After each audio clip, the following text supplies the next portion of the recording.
akkam nagaa jirtu daawwattoota tokko ani maqaan koo Hanaanii Labataan jedhama kutaa jaafaan baradha arramaa tokkoon qabadhee dhufe innis YouTube haaraa banee jira innis maqaan isaa Urjii Creativity jedhama channel koo kana jalatti tutorialota garaagaraa ni argattu wantoota isin fayyadanis garaagaraa ni jiru እና isinis immoo yoo yaada qabaatanii yoo gargaarsa qabaatanii comment jalatti barreessuun dagatina subscribe gochuudhaanis na cinaa dhaabadhaan video tokkos like gochuun dagatina hiriyoota keessanis immoo share gochuun dagatina jedha wanta beeku keessa waan tokko isin agarsiise Rubik's Cube akka itti furayna Rubik's Cube qabadheen isin dhufeera amma dhumaatti na hordofuun dagatina Rubik's Cube kan isin jedhee kunoo kana fakkaata baay'een keessan qabaachuu dandeessu 3x3 daga kun akkuma agartan kana fakkaata isti amma dhumaatti na hordofa scramble godheen deebi'a nagaatti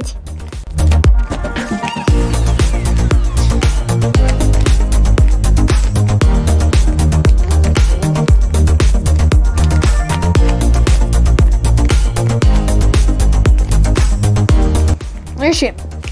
lama akkuma agartanii diigameera dura jechuudha dur gaafan kana yaalaa ture deeqaa 10 faa 9 faanatti fudhataa ture amma garuu baraa dhufee deeqaa tokkoo fi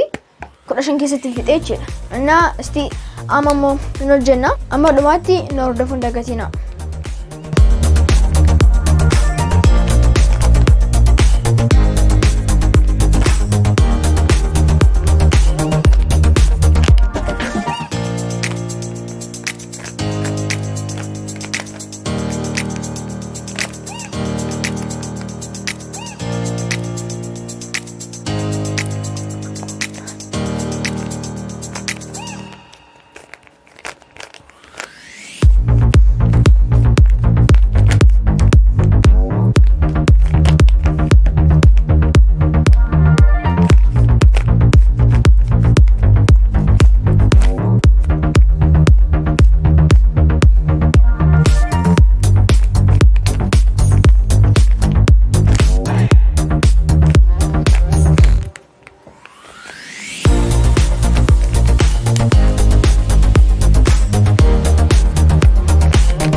naafno akkuma agartanii kana fakkaata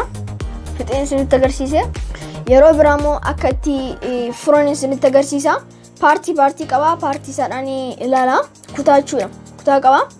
kanaaf viidiyoon arraa isiniif qabadhee dhufe kana fakkaata waan na dhaggeeffattaniif guddaa galatooma subscribe share like gochuus hin dagatinaa waan na hordoftaniif guddaa galatooma nagaatti